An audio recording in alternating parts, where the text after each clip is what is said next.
ರಾಜಮ್ಮ, ಅಣ್ಣ ಬಂದ ತಕ್ಷಣ ವ್ರತದ ಬಗ್ಗೆ ಪ್ರಸ್ತಾಪ ಮಾಡು.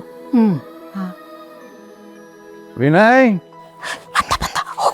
ಮರಿಯಪ್ಪ ಯಾಕೋ 2 ದಿವಸದಿಂದ ಬಂದಿಲ್ಲ ಕಣೋ, ಏನಾಯ್ತು? ಫೋನ್ ಮಾಡಿ ವಿಚಾರಿಸು. ಸೂರ್ಯ, ದೊಡ್ಡಮ್ಮ, ಏನು ತಿಂಡಿ ಆಯ್ತಾ? ನೋಡಿಪ್ಪ, ಈ ಮನೆ ವಿಷಯದಲ್ಲಿ ನಾನು ಮೂಗು ತೋರಿಸ್ತೀನಿ ಅಂತ ಅಂದ್ಕೊಳ್ಳದ ಇರೋದಾದ್ರೆ ಒಂದು ಮಾತು ಹೇಳ್ತೀನಪ್ಪ. ಅಯ್ಯೋ, ನಿನಗೆ ಮೂಗೇ ಇಲ್ಲ, ಎಲ್ಲ ಒಳಗೋಗ್ಬಿಟ್ಟೈತೆ. ಕೂತ್ಕೋ, ಫಸ್ಟು ಕೂತ್ಕೋ. ಹೇಳು, ದೊಡ್ಡವರು ಅಂತ ನಮ್ಮ ವಂಶದಲ್ಲಿ ಇರೋದು ನೀನು ಒಬ್ಳು. ಏನು ಹೇಳ್ತೀಯ ಹೇಳು. ನೋಡಪ್ಪ, ಮದುವೆ ಅಂದರೆ ಒಂದು ಗಂಡು ಹೆಣ್ಣನ್ನ ಒಂದು ಮಾಡೋದು ಮಾತ್ರ ಅಲ್ಲ. ನಮ್ಮ ಮನೆತನಕ್ಕೆ ಒಂದು ತೂಕ ಅಂತ ಇದೆ, ಮರ್ಯಾದೆ ಅಂತ ಇದೆ, ನಮ್ಮದೇ ಆದಂಥ ಒಂದು ಪದ್ಧತಿ ಇದೆ. ಆ ಪದ್ಧತಿ ಪ್ರಕಾರ ಮನೆಗೆ ಬರೋ ಸೊಸೆ ಮದುವೆಗೆ ಮೊದಲು ಒಂದು ವ್ರತ ಮಾಡಬೇಕು.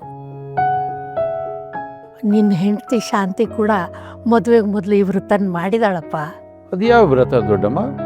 ಮನೇನ ಕಾಪಾಡೋದಕ್ಕೆ ಅಂತ ಮಾಡ್ತಿರೋ ಸುಮಂಗಲಿ ವ್ರತ. ಮಾಡದೆ ಹೋದರೆ ಗಂಡು ಮಕ್ಕಳಿಗೆ ಕೇಡಾಗುತ್ತಪ್ಪ.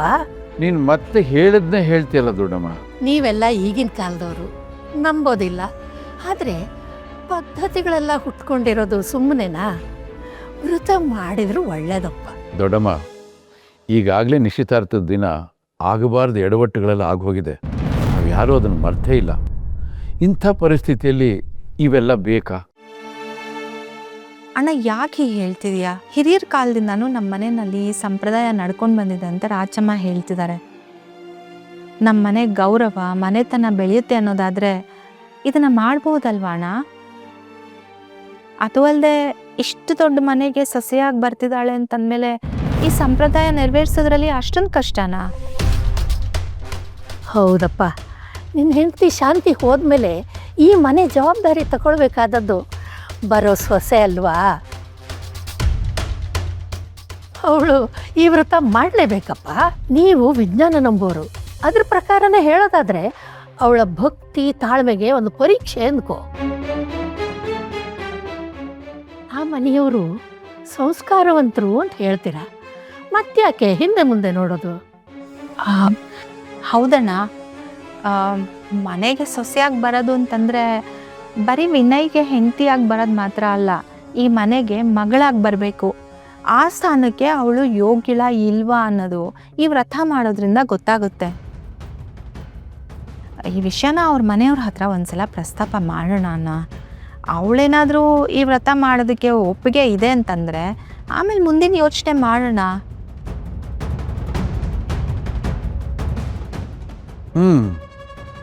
ಆಗಲಿ, ನಿಮ್ಮ ನಂಬಿಕೆಗಳನ್ನು ನಾನು ಯಾಕೆ ಡಿಸ್ಟರ್ಬ್ ಮಾಡಲಿ? ನೀವು ಮಾಡೋ ಈ ವ್ರತದಿಂದ 2 ಕುಟುಂಬಗಳಿಗೆ ಒಳ್ಳೆಯದಾಗುತ್ತೆ ಅನ್ನೋದಾದರೆ ಧಾರಾಳವಾಗಿ ಮಾಡಿ. ಅವ್ರ ಹತ್ರ ಹೋಗಿ ಮಾತಾಡಿ, ನಾನು ಫೋನ್ ಮಾಡಿ ಹೇಳ್ತೀನಿ, ಆಯಿತಾ? ವಿನಯ್, ಬೇಗ ಗಾಡಿ ಕೀ ತಗೊಂಡು ಬಾ.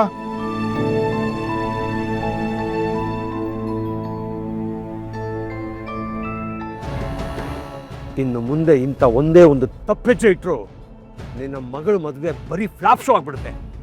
ಏಯ್, ಬರೀ ಶಕ್ತಿ ಬಳಸೋ ಆಗಿದ್ರೆ ಈ ಆಟನ ನಾನು ಎಷ್ಟೋ ತಿಂಗಳಿಂದ ಮುಗಿಸ್ತಾ ಇದ್ದೆ. ನಮಗಿರೋ ಒಂದೇ ಅಸ್ತ್ರ ಅಂದರೆ ಅದು ಯಶೋಧ ಮಾತ್ರ.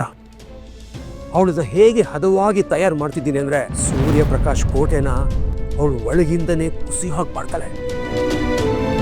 ಒಂದು ವೇಳೆ ನಾನು ಯಶೋಧನ ಇಟ್ಕೊಂಡು ಪ್ಲೇ ಮಾಡ್ತಿರೋ ಮೈಂಡ್ ಗೇಮು ಫೇಲ್ ಆದರೆ ಆವತ್ತು ನಾನು ಸುಮ್ಮನೆ ಇರೋದಿಲ್ಲ.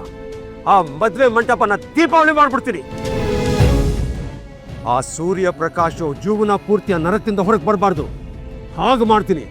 ಅಲ್ಲಿವರೆಗೂ ನೀನು ಹಗ್ಗ ಹಿಡಿದಿರೋ ಕುದುರೆ ಥರ ಸುಮ್ಮನೆ ಇಟ್ಬಿಡು.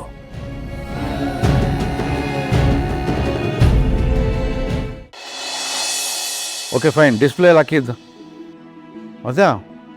ಹಾಂ, ಕಸ್ಟಮರ್ಸಿಗೆ ಇದು ಅರ್ಥ ಆಗುತ್ತೆ. ರುಕ್ಕು, ನಮಸ್ಕಾರ.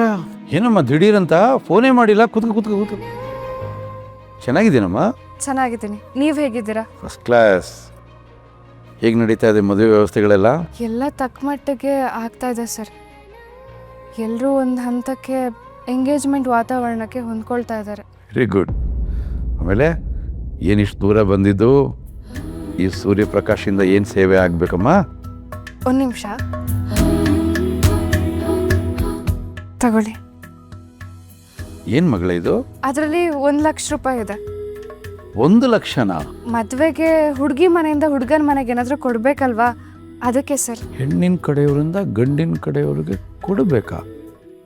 ಯಾರು ಕೇಳಿದ್ರು? ನಮ್ಮ ಮನೆಯವ್ರು ಯಾರು ಫೋನ್ ಮಾಡಿದ್ರ? ಇಲ್ಲ ಸರ್. ನಾನೀಗಾಗಲೇ ಹೇಳಿದ್ದೀನಿ ತಾನೇ, ಈ ಮದುವೆಗೆ ಸಂಬಂಧಪಟ್ಟಂಗೆ ಎಲ್ಲ ಖರ್ಚು ನಾನೇ ಮಾಡ್ತೀನಿ.